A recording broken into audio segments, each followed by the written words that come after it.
Some people don't cry in front of the world, not because they are strong, but because no one ever asked if they were okay. This is the story of one such man. Every morning, before the sun woke up, he was already on his feet. Not because he loved mornings, but because life didn't give him a choice. He looked at his small room. Thin walls, broken chair, unpaid bills on the table. And then he smiled. Not because he was happy, but because his family needed that smile. He never talked about his tiredness. He never shared his fears. He believed that being a man meant being silent. On the bus to work, he watched others scrolling their phones, laughing, dreaming. He watched the city move fast, while his own dreams stood still. Once he had dreams too. Big ones. Dreams of becoming something more than just surviving. But life slowly taught him a different lesson. At work, he was invisible. No appreciation. No thank you. Only pressure and long hours. When mistakes happened, he was blamed. When success came, it belonged to someone else. Still, he never complained.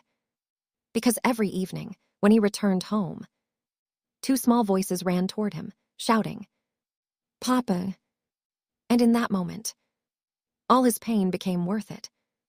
He would sit with them, help with homework, listen to their innocent stories. They didn't know how heavy his heart was. They only knew that their father was always there. At night, when everyone slept, he sat alone in silence. That was the only time he allowed himself to feel.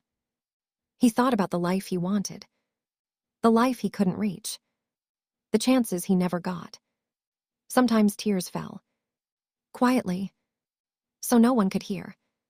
The world tells men to be strong, but it never teaches the world to be kind to them. One day, his body gave up before his spirit did. He collapsed at work. For the first time, people noticed him. For the first time, they asked, why didn't he say anything? But it was too late. When he woke up in the hospital, his children were holding his hands, and they said something that changed everything. "Papa, you don't have to be strong all the time." In that moment, he realized something important. Strength is not silence. Strength is not suffering alone. Real strength is knowing when to speak, when to rest, when to ask for help. This story is not just about one man. It's about millions of people who wake up every day, carry the weight of the world, and still smile for others. So today, if you're tired, if you're struggling, if you feel invisible, please remember, you matter. Your pain matters, and it's okay to not be okay.